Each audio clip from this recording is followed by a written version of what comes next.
नमस्कार। अब तक हमने विश्व की कृषि व्यवस्थाओं के अंतर्गत यायावरी पशुचारण, पशुधन संवर्धन और स्थानांतरण खेती और आद्ररूप जोत प्रकार के कृषि प्रदेशों का अध्ययन किया।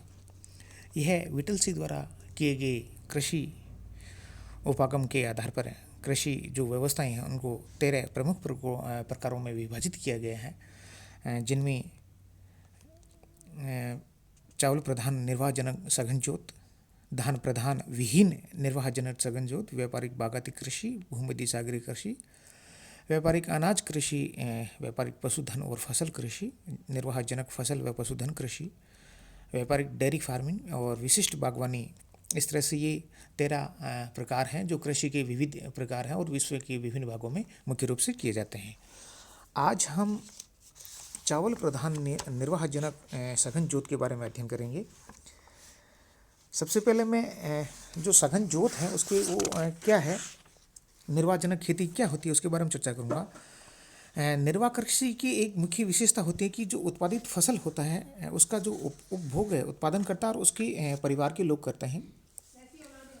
यह कृषि व्यवस्था भिन्न भिन्न प्रकार की हो सकती है, स्थानांतरण हो सकती है, स्थानबद्ध हो सकती है, आदिकाल की या गैर आदिकालीन और सघन अथवा विस्तृत सभी प्रकार की प्रकृति इसमें मुख्य रूप से देखने को मिलती है या ये पाई जाती हैं। इसका जो मुख्य उद्देश्य होता है वो अपने उद्देश्यकर्ता की आवश्यकताओं की पूर्ति करना होता है। आदिकालीन और स्थानबद्ध प्रकार की जो निर्वाह कृषि में भेद उसमें मुख्य रूप से प्रयोग में लाए जाने वाले औजारों और जो साज सामान होता है उसके आधार पर मुख्य रूप से हम लोग करते हैं। स्थानांतरण खेती में हम देखते हैं कि जो प्रयोग में लाए गए जाने वाले जो उपकरण हैं वो आदिमकालीन कृषकों द्वारा मुख्य रूप से प्रयोग किए जाते थे, जबकि गैर आदिकालीन निर्वाह कृषि में काष्ठ है, हल है, हेरो है, बाढ़ घेरा है और स्थायी बांध आदि मुख्य रूप से प्रयोग में लाए जाते हैं। भारत की हम बात करें तो भारत में जो निर्वाहजनक कृषि है कि क्षेत्र हैं वो काफ़ी एकाकी और अलग अलग रूप में देखने को मिलते हैं। जैसे बिहार, उड़ीसा, मध्य प्रदेश, राजस्थान राज्य तथा उत्तर पूर्व भारत है, बुंदेलखंड है और पश्चिमी घाट में अपेक्षाकृत एकाकी विच्छिन्न कृषि के स्थान मुख्य रूप से देखने को हमें मिलते हैं। हम देखते हैं कि किसी एक प्रदेश में जनसंख्या का घनत्व प्रत्यक्ष रूप में कृषि की सघनता और बहुफसली स्वरूप को निर्धारित करता है। हम देखते हैं कि यदि क्षेत्र में जनसंख्या घनत्व 10 व्यक्ति प्रति वर्ग किलोमीटर से कम है, वहाँ कृषि सघनता बहुत कम होती है। इसे भी 2 वर्ष बाद में त्याग दिया जाता है। इसके विपरीत जो अपेक्षाकृत अधिक जनसंख्या घनत्व के क्षेत्रों में वर्ष में कम से कम 2 फसलें बोई जाना एक सामान्य बात है और एक ही भूमि भाग पर एक के बाद अनेक ऋतुओं पर पीढ़ी दर पीढ़ी बुआई होती रहती है।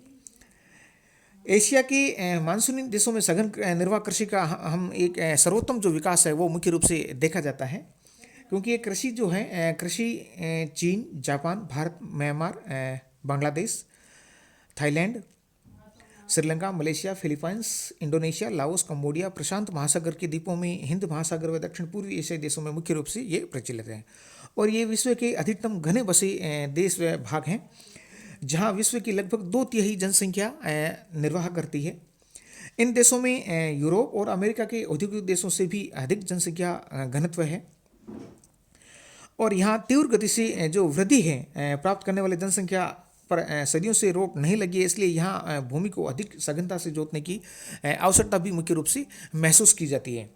यहाँ के लाखों लोगों को पालने के लिए यहाँ के आर्द्र जो निचले मैदानी भाग हैं, सीढ़ी नुमा उच्च भूभागों को अत्यधिक सघनतापूर्वक जोता जाता है और यहाँ 2 प्रकार की सघन निर्वाह कृषि मुख्य रूप से प्रचलित है। एक है आर्द्र धान प्रधान और दूसरी जो है धान विहीन, जैसे गेहूँ हैं, दालें हैं, मक्का है, ज्वार हैं, सोरगम है, सोयाबीन है, कंद है, साग है, सब्जियां आदि प्रधान मुख्य रूप से की जाती हैं।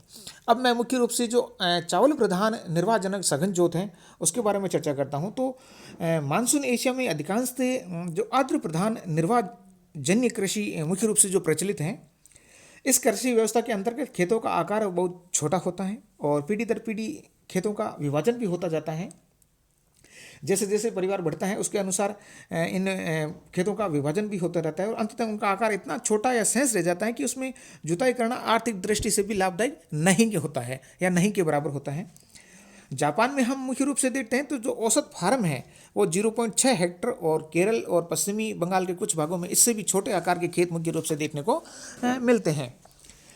व्यक्तिगत किसान जो हैं खेतों में फसलों का जो उत्पादन है अपने परिवार का निर्वाह करने के लिए करते हैं। यदि कुछ अन्य अन्न है उनकी आवश्यकता से अधिक होता है तो वे उससे अपने द्वितीयक या अन्य मौजूदा जो ज़रूरत होती है उनको पूर्ति करने के लिए बाजार में मुख्य रूप से बेच देते हैं। हम देखते हैं कि जो मानसून एशिया में जोत की जो भूमि में इतनी अधिक भूख है कि वो खेतिहर इंच इंच भूमि पर जुताई करते हैं। खेत केवल संकरी पगडंडी द्वारा ही या हाथ की बनी मेड़ से परस्पर अलग होते हैं और स्थान की बचत की दृष्टि से ही डोली अथवा मेड़ बहुत संकरे रखते हैं।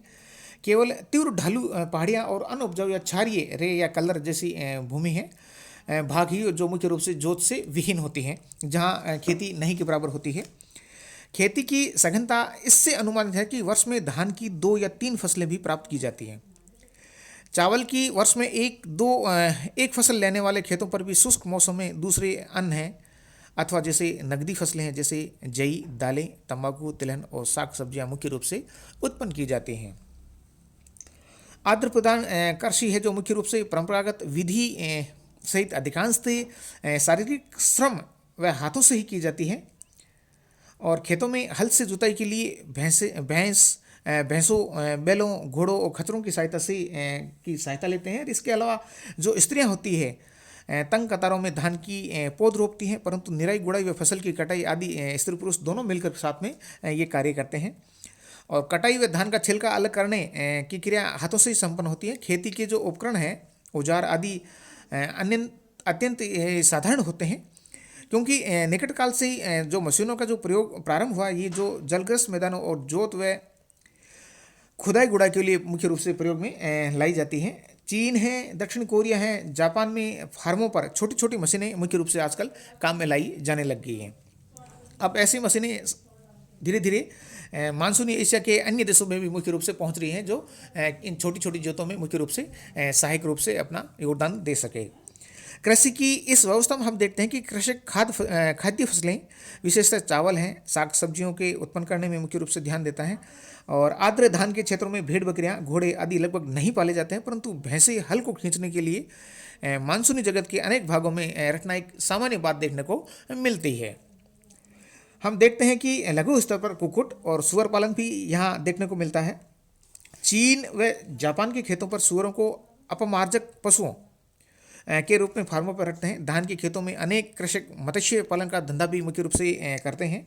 और भारत की बात करें तो असम, अरुणाचल प्रदेश, पश्चिम बंगाल राज्यों में और बांग्लादेश के धान के खेतों में किसान मछली पालन और अपने परिवार की प्रोटीन की मांग की पूर्ति के उद्देश्य से भी मछली पालन को मुख्य रूप से करते हैं।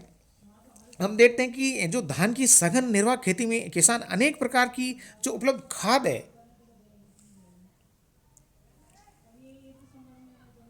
जैसे फार्म पर एकत्रित कचरा है, सड़ी गली सब्जियां हैं, वेट मछलियां का गोबर है, मानव मलमूत्र है आदि का प्रयोग मिट्टी की उर्वरता को बनाए रखने के लिए अधिक से अधिक लाभ अर्जित करने की दृष्टि से ये लोग प्रयोग करते हैं। हरी खाद और रासायनिक उर्वरकों का प्रयोग भी ये लोग मुख्य रूप से उत्पादन में वृद्धि करने हेतु करते हैं। भारत में मुख्य रूप से पश्चिम बंगाल है, केरल तटीय आंध्र प्रदेश हैं, तमिलनाडु हैं, सघन आर्द्र धान की निर्वाहजनक कृषि के अच्छे क्षेत्र मुख्य रूप से माने जाते हैं, क्योंकि ये विश्व के ऐसे क्षेत्र हैं जहां जनसंख्या का जो घनत्व है वो मुख्य रूप से बहुत ज़्यादा है और जो खेतों का आकार है वो बहुत छोटा छोटा है और वर्तमान में भी वो पीढ़ी दर पीढ़ी कम होता जा रहा है। तो ये अपने जीवन निर्वाह के रूप में मुख्य रूप से जो फसलें पैदा करते हैं उनमें धान की विशेषता रखते हैं। इसके साथ जब कभी भी थोड़ी बहुत कोई ज़मीन खाली रह जाती है तो वहाँ अपने साग सब्जी होते हैं, फल इस तरह की जो सब्जियाँ होती हैं वो ये वहाँ उसका उत्पादन करते हैं और अपना जीवन निर्वाह मुख्य रूप से करते हैं। ये मानसूनी जो अधिकता वाले जो वर्षा वाले क्षेत्र हैं उनमें मुख्य रूप से इस तरह की जो कृषि है वो हमें देखने को मिलती है। विश्व के जो दक्षिण पूर्वी एशियाई देश हैं जहाँ जनसंख्या का घनत्व सर्वाधिक मात्रा में मिलता है, जनसंख्या वृद्धि अधिक मात्रा में है, इस तरह की कृषि जो मुख्य रूप से इन भागों में देखने को मिलती है।